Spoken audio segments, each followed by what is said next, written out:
이게 바닥을 캐치하면 크게 먹는다. 바닥에서 잡고 이런 것들은 산업을 봐야 됩니다. 사실은 이제 피가 낭자한 산업, 거기서 의외로 기회가 좀 나옵니다.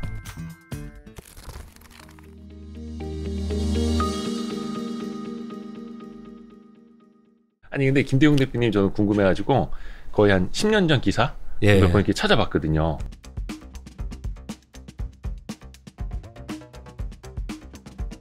그때 막 그로스힐 자산운용 만드실 때, 예. 예. 그래서 간간히 또 시장 어려울 때마다 좋은 조언을 해주시더라고요. 네, 자주 했는데 네. 맞을 때도 있고 틀릴 때도 있고 그랬죠. 아이, 그럼요. 네, 네. 그래서 저도 한번 진짜 김대웅 대표님 모셔야지 하는데 마침 위너스북에서 연락이 와가지고 예. 투자를 위한 투자가 새로 나왔습니다. 네. 요 되게 핫한 따끈따끈한 예. 시간이죠. 얼마 안 됐습니다. 예. 이제 한 일주일? 예, 열흘 정도 일주일 됐고. 됐습니다. 예. 요 책이 어떻게 보면은 뭐 입문하시는 분들 입장에서도 어렵지 않게 읽을 수 있는 책인 것 같아요. 네. 요새는 이제 예. 동학개미 분들 수준이 워낙 높아지셔가지고요. 네. 저는 처음에 쓰면서 일반인 위주로 이제 쓰다 보면은 조금 그러니까 좀 어려워질까봐 걱정하면서 이제 눈높이를 많이 낮췄는데 오히려 쓰다가 네. 그냥 지금 너무 전문적이시니까 네. 그냥 편하게 썼습니다. 제가 펀드 매니저를 하는데 그대로 썼습니다. 그냥. 보통 이제 그 평상시에 갖고 있는 투자에 대한 생각도 네. 많이 담으신 걸로 알고 있는데 앞이 투자 마인드부터 좀 시작을 하더라고요. 네. 사실은 제일 중요한 게 그거잖아요. 그렇죠. 10년, 네. 20년을 하더라도 네. 초보자처럼 흔들릴 수 있는 게 마인드여가지고 그거 나오더라고요. 지금 이때 많이 느끼실 텐데 인간은 본능적으로 두려움을 갖게 돼 있고 네네. 그 두려움의 어떤 팩터가 생기면 그걸 피하려는 게 본능이다. 네. 근데 그것과 좀 본능과 좀 다르게 행동을 해야 된다라는 말씀을 네. 앞에서부터 담아 놓으셨더라고요. 그렇죠. 네. 그 이야기 좀 해주십시오. 근데 그게 예. 참 사람 마음처럼 되지가 않아가지고. 이게 참 어려워요. 지금이 딱 그런 때잖아요. 네. 네. 온갖 그 걱정거리도 많고 사실 문제도 많고 이런데 그거 챕터 쓴 이유는 그렇습니다. 실질적으로 얼마 전에 오늘인가 기사 나온 거 보니까 네. 이번에 폭락장에서 워렌 버핏은 주식 50조를 샀더라고요. 예.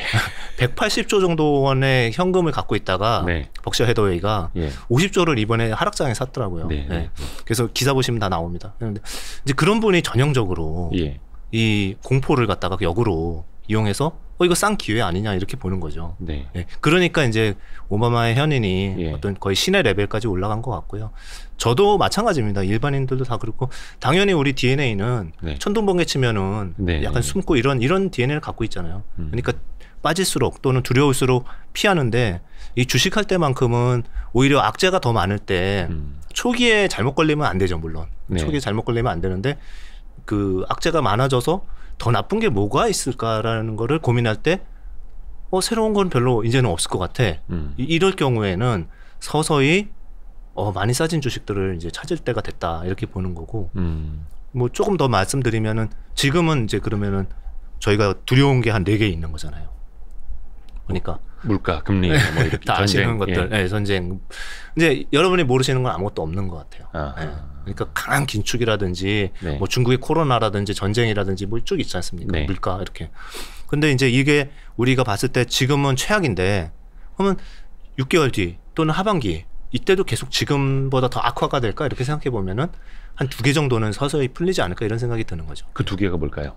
일단은 이제 중국 코로나가 제일 먼저. 봉쇄. 네, 봉쇄가 좀 풀리는. 봉쇄가 좀 풀릴 거고. 네. 그 다음에 전쟁은 사실은 잘 예측이 안 돼요. 예측이 네. 안 되는데 이번에는 너무 이제 중요한 전쟁이기 때문에 에너지 가격, 밀 가격을 다 올려놨기 때문에 그렇죠. 그게 해소가 되면은 사실 많은 게 선순환으로 풀릴 것 같아요. 왜냐하면 미국도 물가 때문에 지금 저번 달에도 조금 둔화될 거로 생각을 했었는데 네. 다시 또 약간 꼬리를 들잖아요. 그러니까 네. 이제 그런 부분들이 결국은 이제 심리적으로 되게 전쟁의 영향, 거기에 에너지의 투기적 자본 뭐 이런 것들이 다 몰려 있는 것 같아요. 그게 네. 좀 해소가 되면은 지금의 두려움은 오히려 기회로 작용할 수 있다 이렇게 생각하는 거죠. 물론 뭐 전쟁이라든지 이런 게 언제 해소될지는 모르겠지만 그렇죠. 네. 이게 또 막연하긴 한데 언젠가는 끝난다.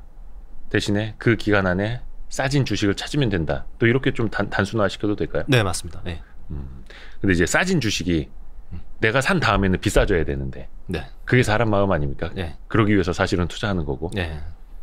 물론 기간은 보이지 않는 거니까. 아까 그 워런 버핏 잠깐 이야기해 주셔가지고 네. 그 질문으로 좀 갔다 올게요. 네. 이 책에 보니까 한 88페이지에 있던데 네. 기본적으로 장기 투자를 해야 한다. 그리고 장기 투자를 하더라도 확실한 게 보였을 때 집중 투자를 해야 한다. 네. 워런 버핏처럼. 워런 버핏도 사실은 거의 포트 상위 한 10종목에 집중 투자하시는 분 아니에요. 예. 뭐 금액 단위가 어마어마하니까 네. 10종목이어도 사실은 진짜 엄청난 집중 투자인데 네. 그런 좀 설명 좀 해주세요. 이게 어떤 의미인지. 네.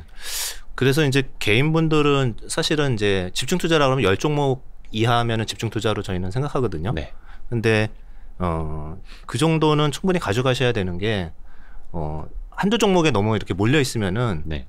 시장이 나빠졌거나 성격이 안 맞았을 때 뭐 성장주가 갈 때도 있고 가치주가 갈 때도 있고 이런데 그럴 때 좀 너무 외로워요. 예. 그렇기 때문에 약간 종목은 한 10종목 정도는 가져가는 게 좋은데 그 집중 투자 그래서 그것도 집중 투자입니다. 근데 집중 투자를 얘기할 때 워렌 버핏의 집중 투자를 무조건 따라할 수는 없어요.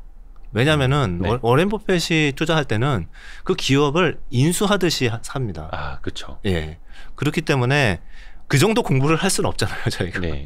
그러니까 그래도 최대한 우량주 또는 이제 저희가 잘 아는 기업들 그래서 장기 성장이 담보되어 있는 기업이라든지 아니면 여러 가지 조건들이 있잖아요. 네. 뭐 독과점적인 기업들이라든지 이런 것들은 망하기 힘든 기업들이거든요. 그렇죠. 이런 기업들에 대해서는 집중 투자를 해도 좋고 집중 투자를 하면은 그러면은 자연스럽게 장기 투자가 굉장히 유리하게 됩니다. 네. 왜냐하면은 이제 우량 주식을 갖고 있으면은 산 타이밍은 정확하게 못 맞춰서 샀다가 빠질 수도 있잖아요. 네. 빠질 수도 있지만은 그 시간을 많이 갖고 시간을 벌어 놓으면은 그 기업이 본대로 다시 따라가게 돼 있죠.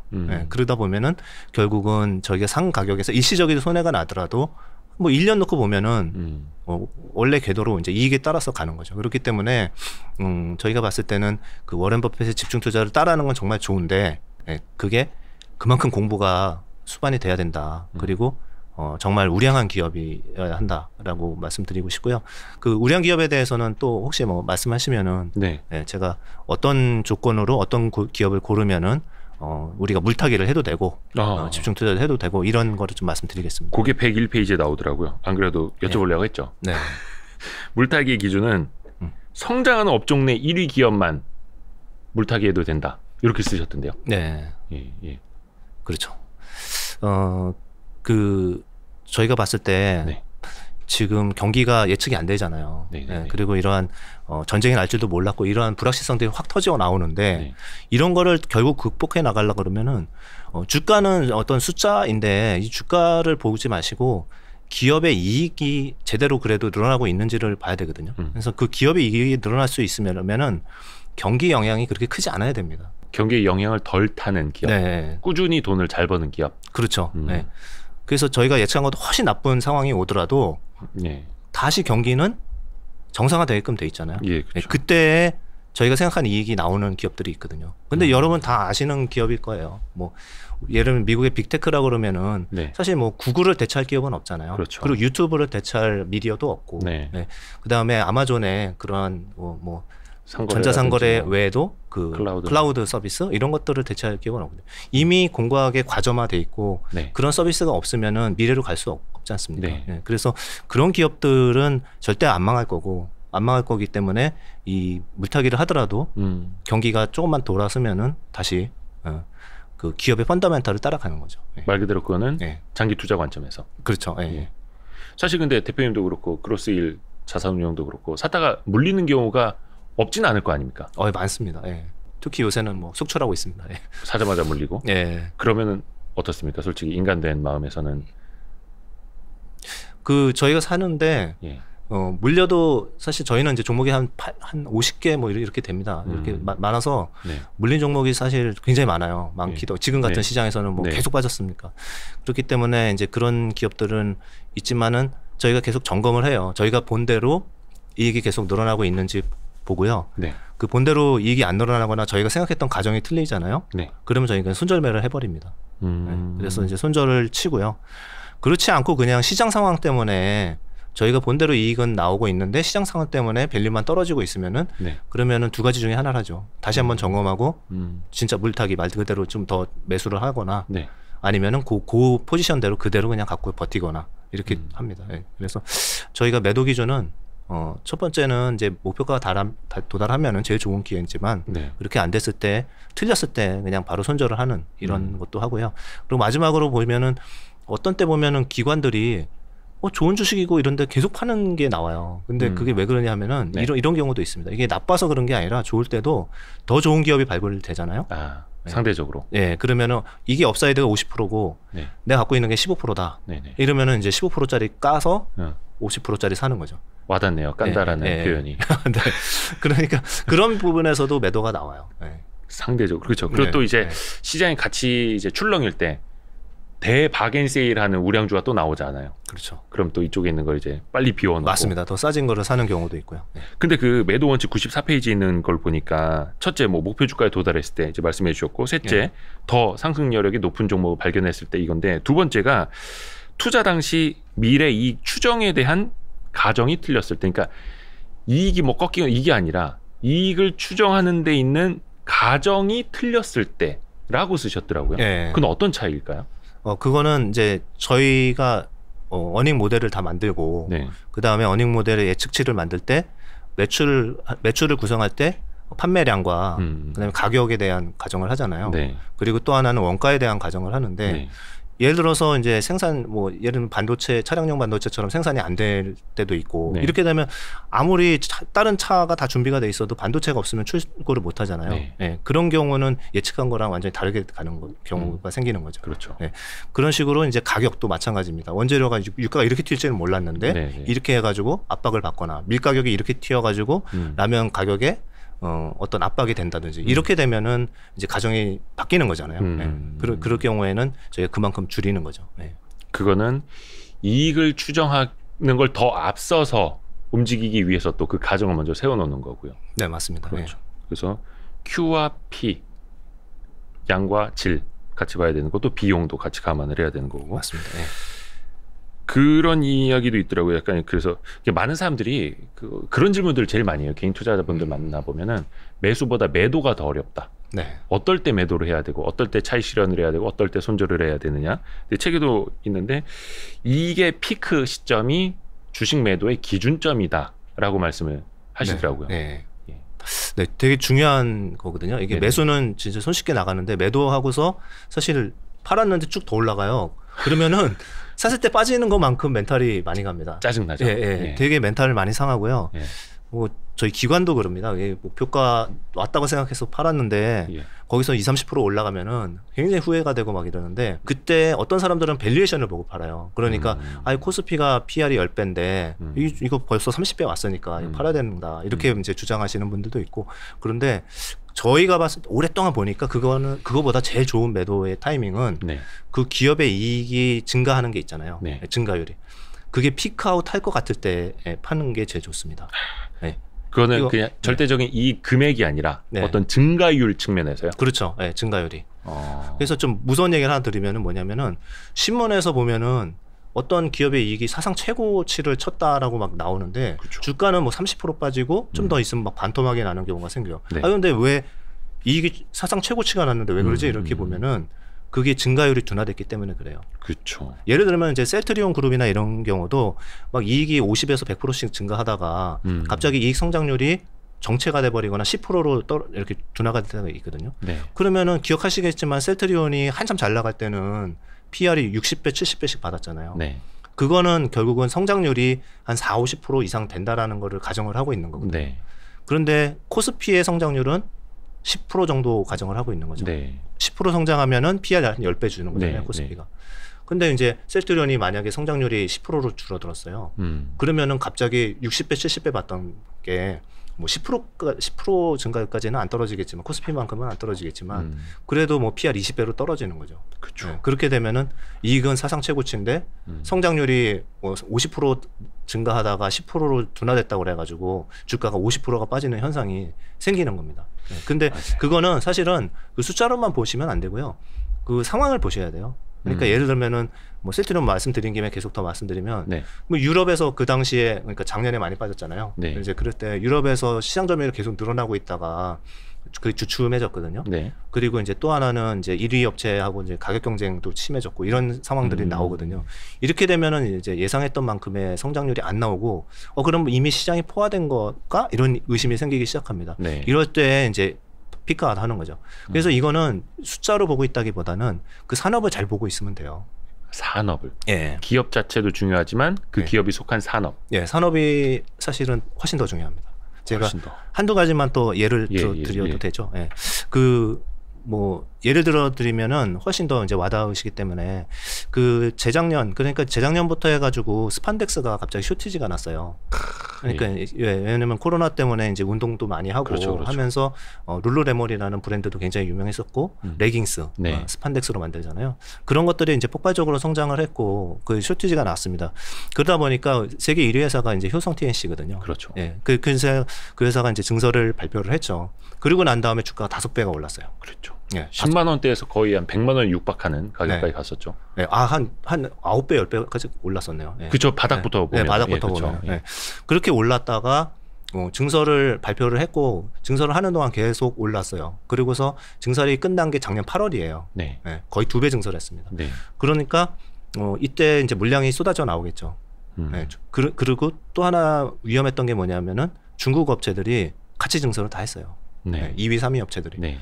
그러니까 그 증설이 끝나갈 무렵에 빠지기 시작해가지고 주가가 거의 50% 이상 빠지지 않습니까? 그렇죠. 그러니까 저희가 알 수는 있는 거예요. 그거 다 빠진 다음에 알 수 있는 게 아니라 증설이 다 끝났고 경쟁사도 증설이 나왔으니까 이제 물량이 쏟아지면 가격에 영향을 주겠구나라는 것들은 좀 미리 알 수 있죠. 그렇죠. 네. 근데 그 책에도 그 내용이 있던데요. 그렇게 이제 증설을 결정하는 기업들은 거의 뭐 좌고우면하지 말고 뭐 사야 된다 약간 이런 취지로 이야기를 하셨던데 네. 근데 그것도 어떤 류의 증설이냐 전방 산업이 어떤 증설이냐도 봐야 한다는 거잖아요. 그렇죠. 네. 네. 그래서 증설 뉴스는 저는 사실은 제일 강력한 뉴스라고 생각을 해요. 주가 호재에. 예, 주가 호재. 왜냐하면 기업이 초과 수요가 나오니까 증설을 결정을 하는 건데 사실 보통 같으면은 증설을 안 하고 가격을 올려요. 네. 그렇죠. 그렇죠. 뭐 모자르니까. 모자르니까 네. 가격부터 올려서 그 약간 수요층을 떨어뜨리는 거죠. 그러면 그렇죠. 되는데 딱 판단을 했을 때 경영진이 야 이거는 단기적인 수요가 아니라 장기 수요다. 이렇게 생각을 하면은 막대한 자금을 들여서 투자 결정을 하는 거죠. 네. 그러니까 뭐 왜냐하면 증설한 후에는 가격이 떨어질 수도 있고 이런 부분들까지 염두해서 하는 건데 증설을 하면은 장기 초과 수요를 일단은 생각하는 거다. 이제 그래서 일단은 좋은 뉴스로 받아들이고 그 다음에 바로 찾아보셔야 될 게 뭐냐면 이게 경쟁사들이 몇 개가 있는지 그리고 얘 혼자 증설하는지 경쟁사들이 다 떼거지로 같이 증설하는지 요거를 바로 판단하시면 됩니다. 네. 그거는 구글에서 뭐 마켓시어 이런 것만 해도 네, 구글은 굉장히 그 마켓시어 정보나 이런 것들이 잘 돼 있어요. 글로벌하게. 그래서 네. 그거 보시면은 저희가 이제 집중해서 그 중에서 성공 사례는 적어도 경쟁사가 3개나 그 이하. 예, 그렇게 많지 않은 기업들. 네네네. 예. 그러니까 클라우드도 지금 3개 업체가 시장을 한 80% 먹고 있거든요. 글로벌로 봤을 때. 글로벌로 네. 봤을 때 중국이 나머지가 있기 때문에 그런 네. 건데 그렇기 때문에 이제 그 회사들은 계속 증설을 하고 있어요, 사실은. 그런데 그럼에도 불구하고 저번 분기까지도 매출이 전년 동기 대비 50%씩 늘어나고 있어요. 네, 그렇게 많은 증설이 있음에도. 그러면 정말 이제 성장성이 확 열려 있는 곳이니까. 네네. 네. 네.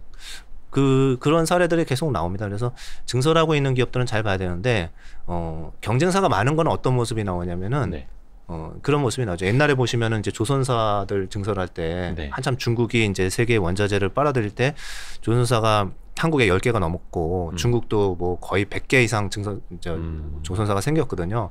근데 그 이후에 한 중국은 70%가 다 문을 닫았고요. 한국도 지금 뭐 대우조선까지도 부도난 상황이었었으니까. 네. 네, 그러니까 세계로 압축이 된 거죠. 그러니까 이렇게 많은 회사들이 누구나 다 같이 증설에 참여하는 진입장벽이 낮거나 플레이어가 굉장히 많은 것들, 철강산업 이런 것들은 증설이 호재가 아니에요. 철강산업이나 이런 것들은. 근데 네, 그런 과점을 갖고 있는 시장에서의 증설은 주가로 바로 연결된다. 이렇게 말씀드리겠습니다.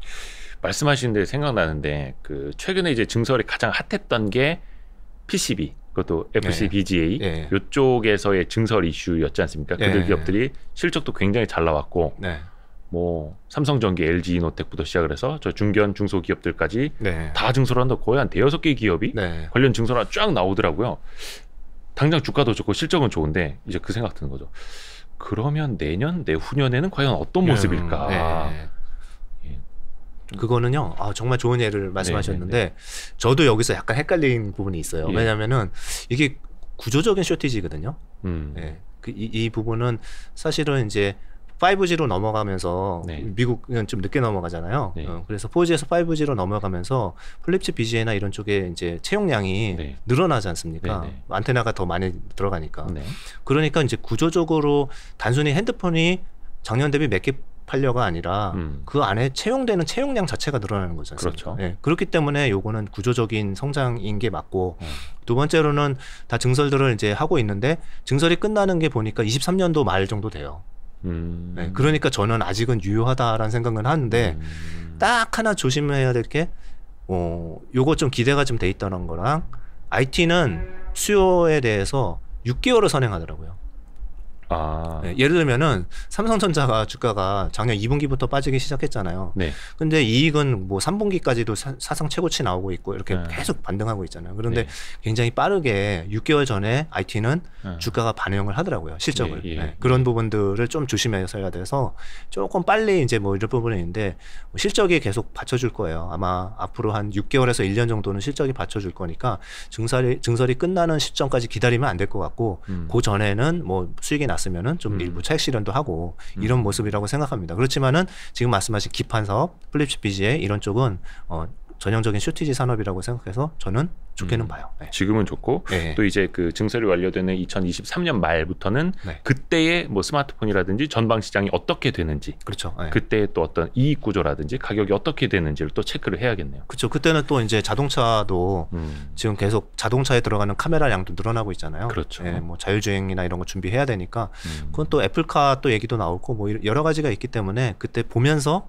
워낙 이게 변화가 빠른 산업이잖아요. IT가. 네, 예. 그래서 보면서 하는 게 맞습니다. 네. 지금까지 약간 좀 매도하는 거, 파는 거에 대해서 좀 이야기를 했는데 네. 사는 것도 좀 이야기해 주세요. 그 책에 보니까 네. 이게 바닥을 캐치하면 크게 먹는다라고 네. 하셨는데 누구나 그러고 싶죠. 그렇죠. 어렵죠. 네. 정말 저 바닥에서 저 턴어라운드 주식 찾고 싶은데 그래도 이제 펀드 매니저 생활을 20여 년 하셨으니까 네. 30년 가까운 거야 지금? 뭐 애널리스트까지 합치면은 예. 네, 거의 30년 된 겁니다. 네. 예. 그런 쌓인 노하우를 좀 알려주십시오. 네. 이게 이익 바닥 캐치하면은 뭐 다 부자 되니까 쉽지 않은데 그래도 성공 확률을 좀 높이는 거는 할 수 있거든요. 네. 네. 그래서 그것도 마찬가지로 큰 시세 내고 그다음에 바닥에서 잡고 이런 것들은 산업을 봐야 됩니다. 결국은 산업. 예, 왜냐하면 기업 이익 맨날 봐봐야 네. IR 담당자도 한 분기 이익밖에 모르고요. 그렇죠. 애널리스트 분들도 맞추기 어렵습니다. 그래서 산업이 어떻게 변화하는지 그 큰 흐름을 보는 게 제일 유효하고요. 네. 아까 계속 뭐 전통산업 얘기했으니까 네. 계속 전통산업 좀 더 말씀드리겠습니다. 전통산업에서 이제 이익이 바닥 캐치하는 것 같은 경우는 네. 사실은 이제 피가 낭자한 산업, 네. 엄청 싸웠다가 막 망하고 이런 산업, 거기서 의외로 기회가 좀 나옵니다. 승자 독식 케이스가 나올 수도 있고. 그럴 수 있죠. 예. 네. 그래서 너무 먼 예를 들어드리면은 좀 그러시니까 가까운 예로는 사실은 해운업이 그랬어요. 그렇죠. 네. 해운업 같은 경우 그 한진해운이 이제 2017년 18년인가요? 그때쯤에 이제 부도가 났잖아요. 네. 그래서 지금 이제 채권단이 그걸 이제 연장을 안 시키고 부도를 냈는데 그건 참 잘못됐던 것 같아요. 국적선사를 갖다가 하면서 그때 뭐 논란이 많았죠. 사실. 예, 좀 결과적으로는 좀 잘못된 것 같은데 그렇게 하고 많은 해운사들, 중소형사들이 망하니까 지금은 나중에 가보니까 이제 배가 모자른 거죠. 컨테이너사도 모자른 거고 이러다 보니까 결국은 이제 HMM이라는 현대상선이 그 수혜를 이제 다 받은 건데. 네. 작년에 제 기억으로 7.3조 원 정도 영업이익 냈거든요. 엄청나죠. 예. 근데 올해는 보니까 뭐 1분기만 3조? 예. 거의 3조. 맞아요. 그러니까 올해 예상치가 10조예요. 물론 틀릴 수 있는데 그러면은 여태까지 얘네들이 뭐 30년 동안 벌었던 돈 다 합친 것보다 많아요. 네. 예, 예. 현금이 뭐 10조가 넘게 있을 거고 네. 이런 식으로 가는 거죠. 그러니까 그러면은 이 회사 말고도 얼마나 많은 또 다른 해운선사들이 머크나 뭐 이런 회사들 있지 않습니까? 네. 돈을 머스크, 그런 회사들이 돈, 에버그린 뭐 이런 회사들이 돈을 많이 벌었겠죠. 네네네. 그래서 결국은 이런 것들도 해운사들이 많이 어려웠을 때 망하고 난 다음에 몇 개 안 남은 승자들이 독식하는 이런 현상이 생기는 거고요.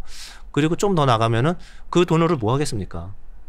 M&A를 하거나 M&A를 투자를 하거나 하거나 배당을 하거나. 네.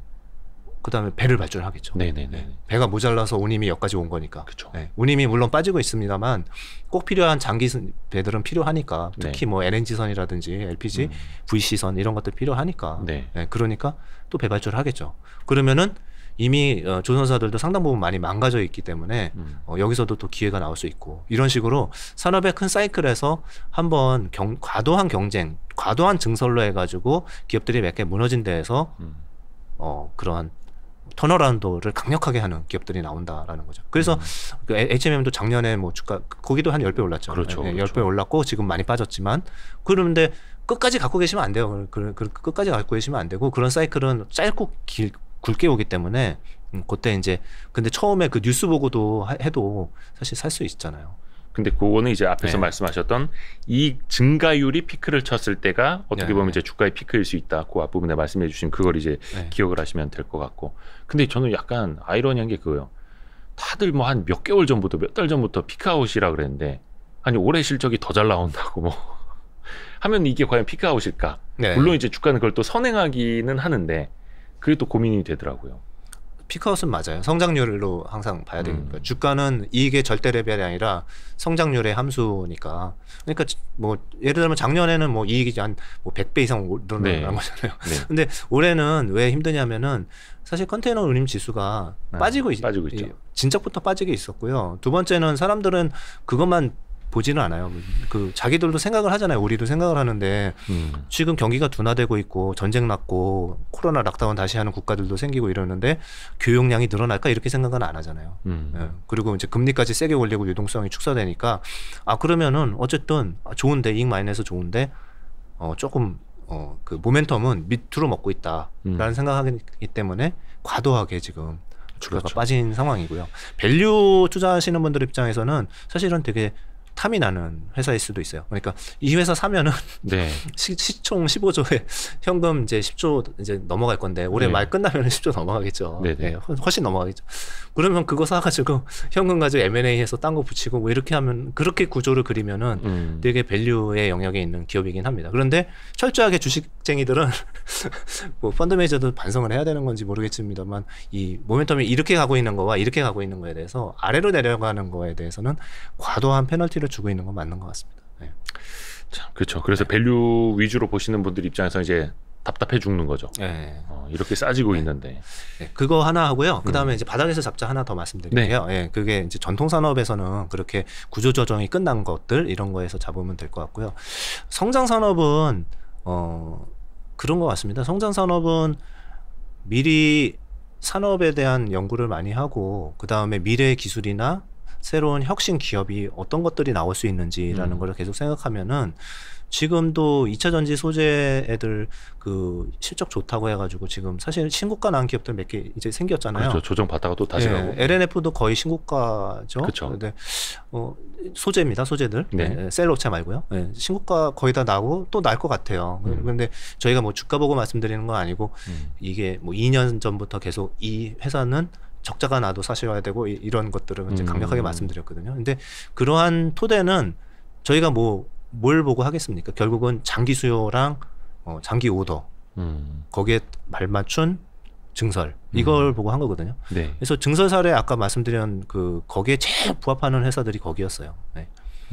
왜냐하면은 예를 들어 이제 2차 전지 셀 업체들은 새로운 기업들이 들어오잖아요. 그렇죠. 경쟁도 치열해지고 그리고 있고. 2차 전지 그러니까 자율주행차나 아니면은 EV 같은 경우도 테슬라 들어왔듯이 애플도 들어오고 뭐 누가 계속 들어오잖아요. 네.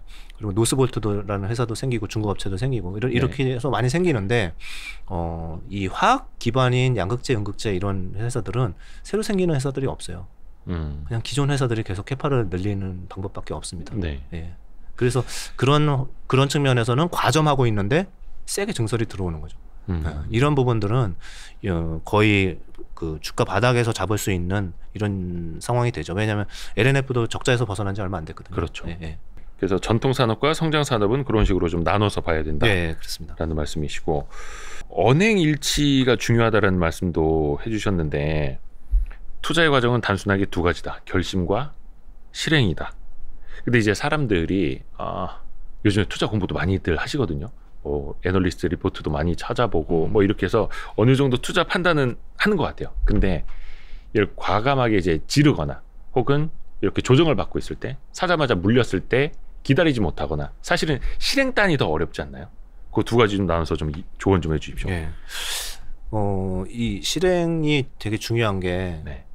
뭐 제가 사실 반성하면서 쓴 글이기도 해요. 그거는 뭐냐면은 이거 굉장히 좋고 전망 좋은데 네. 이제 살 때 그러면은 그걸 많이 사야 되잖아요. 그런데 이 기업도 뭐 3% 그러니까 비중으로요. 그 다음에 누가 좋다고 그러는 우리 애널리스트가 좋다고 그러는 기업도 뭐 한 2% 담고 네. 이렇게 쭉 이렇게 백화점처럼 늘어나는 거죠. 이렇게 되다 보면은 나 이거 진짜 좋았다고 생각했는데 투자 비중이 너무 낮은 거예요. 그리고 나중에 오른 다음에 땅을 치는 거죠. 더 샀어야 되는데.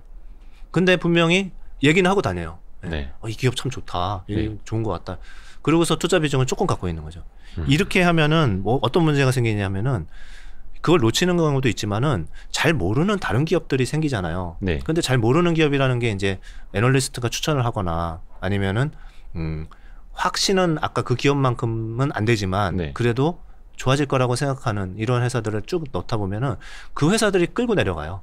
그 회사들 주가가 빠지면서 좋은 거 회사가 벌었던 부분까지도 갉아먹는 상황이 생기는 거죠. 그러니까 괜히 모르는 것 또는 추천받았던 거 더 많이 놨다가 코어를 강화를 시켰어야 되는데 지방을 분산을 시키다가 전체가 수익률이 안 좋아지는 현상이 생기기 때문에 자기가 그렇게 믿고 생각을 했으면은 그 부분을 굉장히 많이 투자를 해야 된다. 그리고 물론 이제 검증을 계속하면서 확신을 다시 재점검하면서 그렇게 해야겠죠. 그래서 또 워런 버핏 얘기가 나올 수밖에 없는데 집중 투자하는데 그분도 종목 수가 한 40개 정도 되는데요. 10개 종목이 95%예요. 네. 그리고 이제 1위 애플 같은 경우 40%대 갖고 있어요. 애플만. 네. 네. 그러니까 어마어마한 집중 투자를 하고 계신 거죠. 그렇죠. 네. 그래서 이제 그런 부분에서 자기가 좋게 보는 게 생겼고 거기에 대해 확신이 있고 그리고 이제 검증을 거쳤으면은 그걸 실행에 반드시 잘 옮겨라. 그러면은 전체적으로 수익률이 좋아질 거다. 이 부분입니다. 예. 그래서 사실 근데 그게 어렵죠. 예. 예. 정말 집중 투자해서 그걸로 크게 먹고 싶은데 네. 사실 또 현실은 또 그게 제일 또 힘들다 보니까. 네. 그거 조건은요 여러 까다롭게 가져가면 돼요. 여러 가지. 조건이요? 네. 그 조건을 그 집중 투자하려고 그러면 사실은 위험하기도 하잖아요. 예. 저희가 봤을 때 저희가 종목을 기관들이 깔고 가는 이유는 뭐 터져도 20% 이상 절대 안 가져요. 뭐 지수가 물론 50% 빠지면 그렇게 빠지겠지만 왜냐하면 20% 빠지면은 반드시 회복을 할 수 있어요. 네. 100% 이상으로 충분히 갈 수 있어요. 그런데 종목 잘못 사가지고 50% 빠지잖아요. 네. 회복 힘듭니다. 네. 그러면 무리하게 되고 회복이 굉장히 힘들어져요. 그렇죠. 그러다 보니까 이제 기관 투자가들은 좋은 종목들을 여러 개를 담아가지고 안전하게 가려고 하는 거죠. 네. 네. 그런 부분이 있는데 어쨌든 집중 투자가 그만큼 위험하기도 하다라는 거죠. 그러게요. 네. 위험하기도 한데 잘 고르려고 그러면은 그 집중 투자를 하는 게 뭐 시총 뭐 500위짜리 1000위짜리 그 중에서 또 뭐 단기적으로 모멘텀 들어왔거나 수준 뉴스가 있었거나 이런 것들로 집중 투자하는 건 위험하거든요. 왜냐면 수주가 나올 거라고 했는데 안 나오면 어떡하고 만약에 정말 좋은 바이오 제약사를 샀는데 임상 이상 통과할 것 같다고 대표도 말하고 주변에서 말했는데 통과 못할 수 있잖아요. 그러면 그 주가가 얼마까지 빠지는 거에 대한 프로텍션이 없습니다. 그렇기 때문에 이런 집중 투자를 할 수 있는 부분들은 철저하게 일단 절대 안 망할 것 같은 기업. 네. 그 다음에 글로벌하게 경쟁력이 있는 기업. 뭐 적어도 세계에서 뭐 3위 안에 든다. 뭐 이런 기업들. 그 다음에 경쟁사가 그렇게 많지 않은 기업. 이런 기업들에서는 집중 투자해도 됩니다. 그리고 물타기도 해도 되고요. 네. 그 정도로 정리하겠습니다. 또 그 모르는 것에 시간 낭비하지 말라라는 말씀해 주셨는데 워런 버핏 또 그런 이야기 하잖아요. 아는 기업에만 투자를 해도 되고 내가 기다리는 공에만 스윙을 해도 된다. 가까운 미래를 예측하기 힘들 것 같은 기업의 주식은 피해야 된다라고 말씀해 주셨는데 대표적으로 아까 잠깐 말씀하셨던 바이오 기업들 또 거기에 좀 해당이 되고요. 네네. 그러면 대표적으로 어떤 기업들이 좀 예측하기 힘들까요? 애석하게도 예측하기 힘든 기업들이 거의 70-80% 정도 돼요. 코스피 시가총액 중에서도 펀드 매니저 분들도 네네. 그러니까 뭐 한 분기야 예측하겠죠. 그렇지만은 뭐 1년 이렇게 이제 근데 이제 그 대표적인 것들을 먼저 업종별로 보면은 네.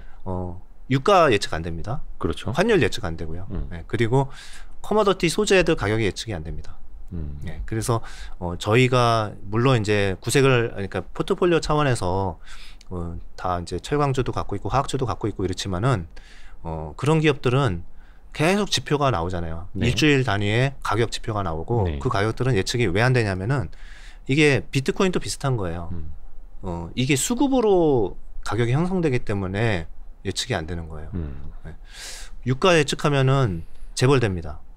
원유 선물 가지고 뭐 10배 지르면은 금방 재벌됩니다. 근데 그렇죠. 예측이 근데 쪽박차거든요, 다. 네. 저는 그걸로 크게 돈 번 사람을 잠깐은 본 적이 있는데 올해는 못 오래돼서 그런 분들은 본 적이 없습니다. 네. 그 30년 동안. 네. 뭐 계실 텐데 죄송합니다만. 근데 어쨌든 그 왜 예측이 안 되면은 이거는 계속 나오는 생산량이 계속 나오고 있고요. 수요에 따라서 움직이고 있기 때문에 예측이 안 돼요. 근데 기업들의 이익이나 이런 것들은 예측이 되는 부분은 뭐냐면은 예측이라기보다도 이 바닥이 어딘지 알 수 있는 거는 룰이 있잖아요. 네. 그래서 우리가 PER이 8배 가면은 이건 역사적으로 이렇게 쌀 수는 없다 이러면서 막 사자가 들어오잖아요. 네. 채권장이들도 다 팔아서 다 들어오잖아요.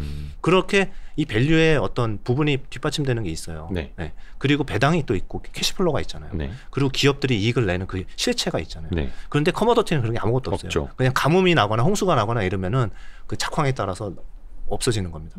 그걸 어떻게 예측을 합니까? 그래서 지금 아까 말씀드린 것처럼 소재 기업들은 저희가 예측을 못한다. 네. 그래서 그렇게 좋아하지 않습니다.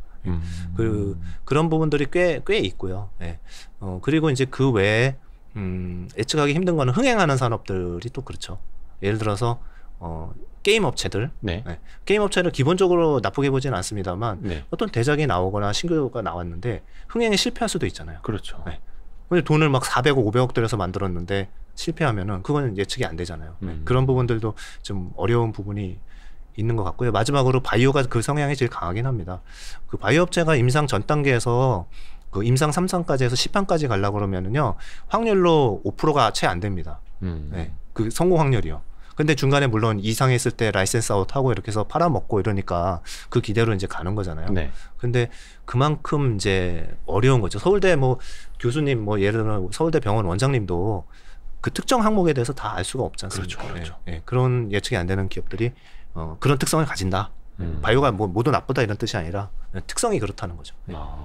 그래서 그런 기업들은 포트폴리오를 짜서 이제 분산해서 오히려 더 관리를 해야 된다. 이렇게 또 분산을 하거나 계시고요. 예, 아니면은 잘 모르는 거는 예. 아예 그냥 빼는 게 낫습니다. 아는 거 위주로 하시는 게 그것도 힘든데 모르는 것까지 하시기는 좀. 근데 약간 이거 제 개인적인 사례를 잠깐 말씀드리면, 그래서 예측이 가능한 분야를 보다 보니까 분기보고서나 사업보고서에 그 수주잔고가 나오지 않습니까? 대부분 그 장비 기업들이 그게 좀 잘 나오죠. 그렇죠. 네. 그래서 예측이 쉽고, 하다 보니까 장비 기업만 많아지네요. 아, 네. 그렇죠. 예, 왜냐면 소재 기업들은 이게 예측이 너무 잘 안 되니까 방금 말씀하신 것처럼, 그래서 장비가 참 쉽기는 한데 예측은 또 잘 되죠. 근데 또 멀티플이 그다지 높지는 또 않고. 그게 왜 그런지 아세요? 이게 왜냐면은 그 수주 이미 받아놓은 거잖아요. 그러니까 거기까지는 예상이 반영이 돼 있는 건데 앞으로의 수주를 또 봐요.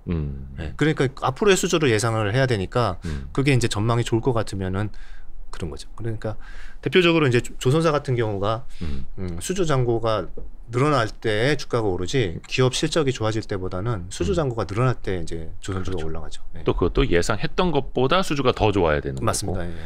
그래서 주식 투자가 어렵습니다. 네, 맞습니다. 포트폴리오 구성 노하우도 말씀을 좀 해주시면 좋을 것 같은데, 약간 표현을 서로 밀고 당겨주는 종목 한 5개 정도 이렇게 또 표현을 하셨더라고요. 네. 그게 뭐 서로 밀고 당길 수는 없을 것 같긴 한데요. 네네네. 그 뜻이 뭐냐면은 만약에 5종목을 샀다, 개인분들은 그 정도 사시잖아요. 네. 그런데 그 한쪽에 치우쳐서 사면 안 된다는 거예요. 성향이. 그래서 그 혹시 뭐 성장주들 가치주 뭐 얘기가 우리가 할 수 다룰지 모르겠지만 예를 들면 어쩔 때 작년 같은 경우는 작년 연초부터 보면은 우리가 인터넷 주식들 많이 올랐잖아요. 물론 이제 굉장히 희망적이었고 실적도 좋았고 다 좋았죠. 그런데 그 회사들이 뭐 크게 변한 건 없거든요, 사실은. 근데 네이버 주가 빠지는 거나 뭐 카카오는 이제 이슈가 있었죠. 분할 상장하는 부분들 뭐 이런 부분이 있었으니까 카카오는 뭐 잘못한 게 있으니까 이제 그렇다 치고 네이버는 또 무슨 죄입니까? 네이버 성장률을 뭐 완전 부러진 것도 아니고요. 그런데 주가는 그렇게 빠지잖아요. 그런 식으로 성장주가 잘 될 때가 있고 또는 정통 가치주, 경기 민감주 이런 데가 막 올라갈 때가 있어요. 네. 요새 은행은 사실은 스물스물 계속 신고가거든요. 네. 네. 그럼 은행 누가 삽니까? 잘 안 사잖아요. 네. 재미도 없고. 그렇게 생각하지만은 연초율로 보면 은행 퍼포먼스 되게 좋아요. 네. 이런 식으로 서로 베타가 다릅니다. 네. 어떤 국면에서는 이런 주식이 올라가고 어떤 국면. 그래서 이제 그게 이제 사실 금리로 판단하면 잘 되는데 그거를 우리가 다 알 수는 없으니까 서로 다른 베타, 서로 다른 성격의 주식을 양쪽을 다 채워놔야 돼요.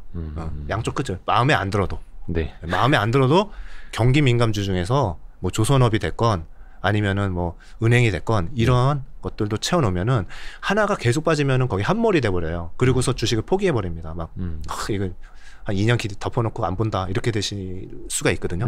그러면 안 되고요.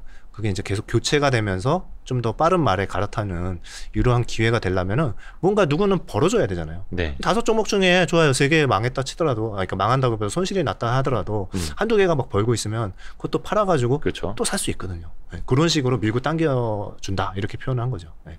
그래서 뭐 인터넷 산업, 그러니까 5개 종목만 투자를 하는데 그 중에 뭐 2개가 인터넷 산업이고 이럴 필요는 사실은 또 없다는 거죠. 예. 그렇죠. 그러니까 예를 들어 뭐 게임 3개, 뭐 엔터테인먼트 2개, 뭐 인터넷 하나 이러면은 부산은 아니죠, 그거는. 그거는 몰빵인 거죠. 네. 성격이 다 똑같잖아요. 그냥 하나의 ETF처럼 그렇게 성격이 똑같아져 버리는 거니까요. 그 뜻입니다. 아, 맞습니다. 그리고 약간 조금 시장 전망 조금 해보면 좋을 것 같은데 지금 저희가 5월 16일에 아니다. 5월 18일이구나. 네. 예, 5월 18일에 촬영을 하고 있는데 이게 많이 조정을 받았고 밸류에이션도 많이 싸졌고 하반 경직이 있을지 없을지는 솔직히 잘 모르겠습니다만 이제 슬슬 좀 하반기를 봐야 될 것 같은데 좀 어디로 갈지 얼마나 갈지 좀 예측을 해보시는 게 있을까요?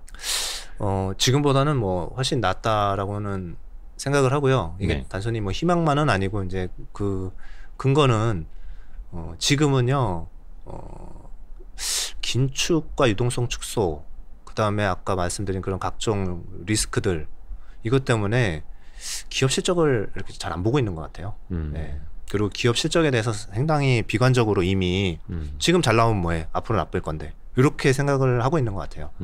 그런데 주가는 그거보다 더 빠졌어요. 그렇죠. 네. 가차없이 그냥. 네, 주가는 기업 이익이 둔화가 되는 게 만약에 3% 둔화되면은 주가가 20%씩 빠졌으니까요. 맞아요. 이제 그러면은 밸류를 언제 다시 보냐? 이건 사람들의 심리이기 때문에 이건 어쩔 수 없어요. 이게 다시 밸류를 보게 되려고 그러면은 그런 전쟁이라든지 유가라든지 이런 것들이 안정이 돼야 됩니다. 네. 그래서 제가 이제 너무 이제 복잡하니까 단순하게만 저희 투자가분들한테 말씀드릴 때 이렇게 말씀드려요. 현금이 혹시 있으시면 있으신 거 중에 주식을 사야 되는데 사면은 전쟁 끝났을 때 반 사시고 그다음에 이제 코로나 중국 락다운 풀리면 또 반 다 사셔서 채워서 좀 기다리시면은 하반기에 수익률이 그래도 괜찮을 겁니다. 이렇게 두 가지 전제 조건을 말씀드리고 전쟁이 끝날 때 절반을 사라고요? 왜냐하면 지금 불안하다고 생각하니까 이제 그 보수적인 투자자는 그렇게라도 하시라는 거죠. 네.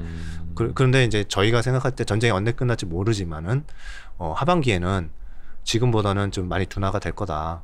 특히 유가 같은 경우도 수요가 죽기 때문에 계속 유가가 고공행진하기는 힘들다 이렇게 생각을 하고 있고요. 그리고 두 번째 중국 상해가 지금 이제 완전히 거의 다 풀려가고 있잖아요. 그것처럼 제 북경이나 다른 데들도 잘 풀려간다 그러면은 지금 이제 공급망에서 생기는 인플레이션들은 또 낮아질 수 있지 않습니까? 네, 그래서 결국은 4가지 악재 중에 하나 둘씩 풀려 나갈 거다. 그렇게 되면은 그때는 다시 기업 실적을 볼 거고요. 기업 실적은 저는 계속 말씀드렸던 게 올해는 미국 주식보다 한국 주식이 훨씬 좋다. 오르건 빠지건. 그 말씀을 계속 드렸었던 이유가 한국은 환율 수혜까지 받아요. 환율 수혜? 네, 수혜까지 받잖아요. 그렇기 때문에 물론 이제 환율 때문에 외국인들이 빠져나갔고 또 빠져나가니까 또 환율이 오르는 것 같기도 그러면서 환율이 또 올라갔고 이게 다른 나라들에서 거기서 이제 밑받침을 해주는 게 없는데 한국은 환율 때문에 또 밑받침이 되거든요. 외국인이 판 거는 무역수지 적자가 계속 되니까 유가 때문에 그러니까 외국인 팔고 나간 거죠. 환율이 이렇게 되니까 기업 실적이 다시 수출이 잘 되니까 좋아지는 게 오히려 지금 실적 발표할 때마다 주가들이 한국은 더 안 빠지면서 바닥을 잡고 있는 거죠. 그렇죠. 그런 독특한 사이클이 있는 나라죠, 우리나라. 그렇죠. 그게 구조가 어떻게 보면은 변동이 심한 구조일 수도 있는데 리스크가 어느 정도 이상에서는 딱 제어가 되는 굉장히 좋은 구조이기도 해요. 그리고 우리나라 뭐 보도낼 일은 이제는 없지 않습니까? 그래서 다시 말씀드리면은 1분기 실적에 상당 부분 서프라이즈가 났고 여러분 잘 모르실 수도 있지만 2분기 실적에 상향 조정이 됐는데 2분기 상향 조정도 5% 정도 됐어요. 네. 많이 된 거잖아요, 그 정도. 예, 많이 됐죠. 네. 왜냐하면 경기 이런데. 그다음에 올해 전체 이익도 상향 조정이 됐습니다. 한국은. 네. 네. 그게 환율과 또 하나는 물가가 올라가는 물가 그러니까 가격이 올라가는 거를 네. 기업들이 정가했기 때문에 그렇습니다. 네. 그 실적을 보고 밸류를 볼 겁니다. 이제. 그래서 하반기는 결국 좀 제가 멀리 돌아왔는데 네. 그래서 이제 하반기는 주가가 지금 뭐 2,600대라 그러면은 저는 뭐 3,000 근처까지 뭐 한 2,000 후반까지는 충분히 한번 갔다 올 수 있다. 네, 이렇게 생각하고 있습니다. 네. 지수 기준으로 한 10% 이상 그렇죠. 또 네, 네. 하반기에는 올라갈 수 있다. 네. 근데 그 전제는 이제 전쟁이 끝나고 네. 그렇죠. 뭐 중국의 봉쇄도 풀리고 네. 이런 거를 이제 또 전제로 네. 맞습니다. 이게 또 전쟁이 또 더 길어지면 안 되는데 또 기업들이 이제 1분기에 어닝 서프라이즈가 난 기업들이 굉장히 많고 전방 산업도 좋다는 것들이 있는데 그러면 기본적으로 그들 위주로 좀 와치를 하고 있으면 좋겠죠. 1분기에 당장 이익이 훼손된 것보다는. 그렇죠. 근데 또 만약에 전쟁이 끝났다 그러면 이익이 훼손됐던 애들 중에서 또 턴어라운드가 될 수도 있겠고. 그렇죠. 네. 많이 빠진 네. 주식들 중에서 네. 또 고를 수 있는 기회가 오죠. 그래서 제 지금 같은 경우는 가격 정가가 잘 되는 기업들이 제일 좋긴 합니다. 네. 그렇죠. 예. 그게 또 그 기업의 경쟁력이기도 그렇죠. 하니까요. 예. 그리고 예전에 다른 그 인터뷰에서 언급하신 종목을 제가 좀 기억하는 게 있어가지고 네네. 그 여쭤봐도 실례가 아닐지 그럼요. 예. 좀 여쭤보고 싶은데 대표적으로 저는 왜 두 가지만 기억이 나는지 모르겠는데 펄어비스랑 FNF를 예전에 좋아하셨더라고요. 네네. 근데 FNF는 이게 사실 중국 쪽에서 뭔가 악자도 아니고 이응 얘기만 나와도 사실은 좀 많이 과거에도 네. 조정을 받았었잖아요. 최근에 네. 좀 네. 깊게 조정을 받고 있고 물론 사드 추가 배치는 아직 언급도 안 나왔는데 펄어비스는 이것도 이제 중국과 관련됐네. 검은 사막 모바일 중국 진출 이후에 조금 성적이 안 좋았다. 예상보다 안 좋았다. 그러면서 이제 거의 뭐 엄청나게 두드려 맞고 있더라고요. 네. 지금은 어떻게 진단하고 계세요? 두 가지를. 제가 이제 아까 매도의 원칙에 대해서 얘기할 때 네. 가정이 틀렸거나 잘못 네네네네네. 봤을 때는 팔아야 된다 이렇게 얘기를 했잖아요. 네. 펄어비스는 제가 잘못 본 것 같습니다. 그래서 지금 스코어로는 네. 왜 저희가 생각했던 거는 처음에는 신작이 나오잖아요. 네. 그러니까 중국에서의 이제 검은 사막 모바일 이게 결과를 보기 전에 어떤 신작이 나오는 거에 대해서 어쨌든 매출이 늘어날 수 있는 하나의 그걸로 봤고 그 다음에 붉은 사막이 또 나올 거고 네. 이제 연말이나 내년에 그래서 내년 그래서 붉은 사막이 나오는 것도 또 다른 어떻게 보면 증설을 하는 거랑 비슷한 효과. 그렇죠. 네, 예, 그렇게 본 게임 거고 사이즈는. 그 다음에 도깨비라는 것까지 있었어요. 그리고 네. 저는 이제 도깨비라는 그 영상을 미리 이제 티저 같이 나오는 거를 이제 봤었는데 네. 인게임 영상이라서 실제 게임하는 영상인데 메타버스 환경이 거의 완벽하게 구축이 되고 있더라고요. 벌써부터 호평을 많이 받고 있죠. 예, 그래서 그 영상을 보면서 조금 저는 확신이 좀 있었어요. 그 당시에. 그래서 그렇게 해서 이제 저희가 그거를 투자를 했고 추천을 했었는데 네. 이제 거기서부터 이제 검은 사막 모바일이 좀 늦어지면서 그 다음에 흥행도 약간 실패하면서 이렇게 되면서 이제 지금 저희가 본 가정이 틀려버린 거죠. 그래서 그거는 이제 지금은 이제 저희가 실수를 한 것 같고요. 그렇지만 물론 아직 그때 뒤에 남은 이야기하신 것도 때보다는 있어요. 많이 오르긴 올랐습니다. 예, 펄어비스가.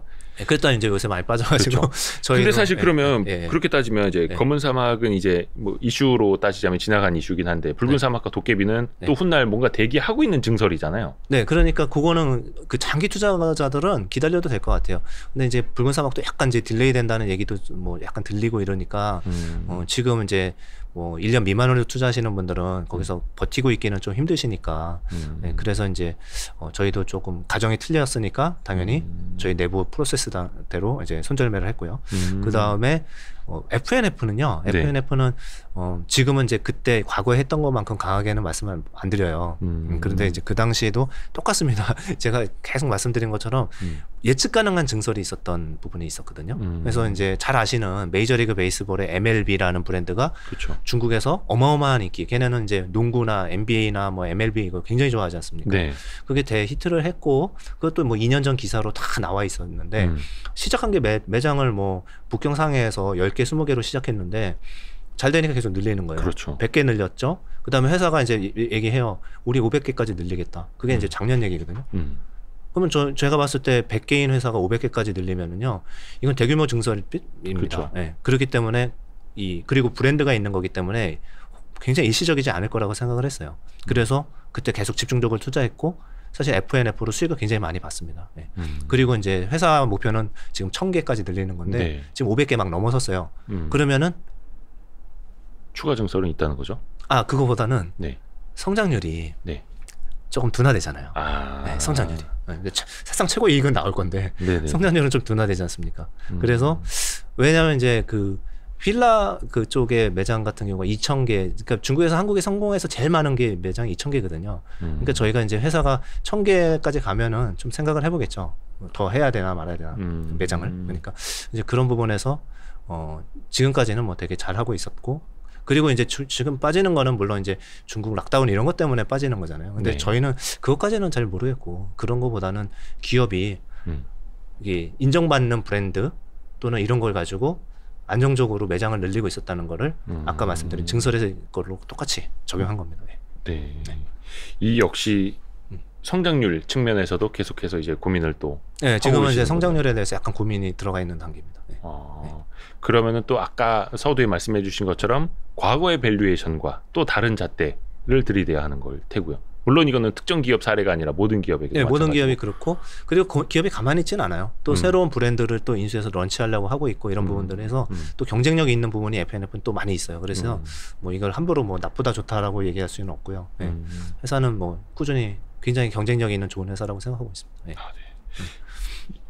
너무 제가 이제 그 특정 종목에 대해서 좀 계속 여쭤봐가지고 아무튼 근데 또 이게 성의 있게 다 답변을 해주셔가지고 저희 뭐 너무 감사합니다. 많이 봤던 기업이라. 혹시 뭐 준비하셨는데 못하신 이야기가 있거나 아니 뭐 그거보다는 이런 생각은 들더라고요. 뭐냐면은 저희가 이제 인플레이션 시대잖아요. 네네네. 그러니까 뭐 미국 기준으로 뭐 7, 8%씩 올라가고 있고 한국도 4, 5%씩 올라가고 있는데 저희가 월급이 그 속도로 안 오르잖아요. 근데 어느 분인가 그 말씀을 하셨던 것 같긴 한데 그렇다고 이제 저희가 은행 잔고도 만약에 인플레이션이 8%면은 저희 은행에 있는 돈이 8%씩 이제 사라지고 있는 거지 않습니까? 그렇죠. 그러니까 그렇게 하는 건 불리한 것 같고요. 지금 안정이 된다 그랬을 때 기업들은요 가진 힘이 그거예요. 자기 원재료가 8% 올라가면은 판매가도 올려버려요. 그렇게 하면서 그런 모든 기업이 그렇진 않지만 아까 말씀드린 그런 경쟁력 브랜드 있고 이런 기업들은 올려버리잖아요. 그렇죠. 그러니까 그 기업의 주식을 갖고 있으면은 그 인플레이션에 대한 해지가 되는 것 같아요. 맞습니다. 네, 그래서 그런 좋은 기업들을 잘 엄선해서 사시면은 도움이 될 것 같아요. 네. 그래서 요즘에 좀 시장 안 좋다고 아예 떠나버리시는 투자자분들이 계시는데 그게 아니라 평생 해야 되는 거고 평생 인플레이션 해지해야 되는 거고. 맞습니다. 저도 생각합니다. 아무튼 오늘 그로스1 자산운용의 김태용 대표님 함께 이야기를 했는데 또 이제 시장 어려울 때마다 또 많은 분들이 조언이 필요할 때마다 또 이게 계속 다양한 루트로 이야기를 해주셔서 너무 감사드립니다. 저희도 또 한번 조언을 종종 또 구하도록 하겠습니다. 긴 시간 감사합니다. 시간 내주셔서 감사합니다. 고맙습니다. 고맙습니다. 감사합니다. 맞다, 까먹을 뻔했는데 우리 그 구독자분들을 위한 책 증정 이벤트 해야 되는데 퀴즈를 하나 좀 내주시겠어요? 제가 따로 준비하지는 못해가지고 우리 대표님이 낼 게 없는데 단답형으로 주관식으로 우리 고정 댓글을 통해서 선착순으로 이제 3분 선정을 해드릴 건데 혹시 뭐 좋아하시는 단어나 아니면 우리가 이야기했던 내용 중에 뭐가 있을까요? 오늘 본 기사인데 혹시 이런 것도 퀴즈가 되나 모르겠네요. 네네네. 지금 코스닥 업체들이 이제 시총 비중이 막 많이 바뀌고 있거든요. 시총 순위. 네, 시총 순위. 그래서 제일 강하게 치고 올라오고 있는 산업은 어딘가? 산업으로요? 업종. 업종으로? 뭐 기업일 수도 있습니다. 그러면은 그 시총 5위 이내에 제일 많은 산업 뭐 이렇게 보면 될까요? 빨리 막 올라오고 있는 산업이죠. 그러면 이제 최근 실적도 좋고 아까 장기 성장 기업에서 계속 증설하고 있는 기업이 힌트가 될 것 같고요. 그러면 이제 다들 캐치가 될 것 같습니다. 장기 성장 산업에다가 그다음에 증설을 많이 하고 있는 기업들. 실적도 최근에 아주 좋았고. 영어로 써주셔도 되고요. 뭐 숫자로 써주셔도 되고요. 아무튼 그걸로 해서 저희가 선착순 3분을 뽑아서 우리 저기 김태용 대표님이 쓰신 투자를 위한 투자. 맞다, 사인해주고 가세요. 네, 알겠습니다. 보내드리도록 하겠습니다. 고맙습니다. 감사합니다. 고생하셨습니다.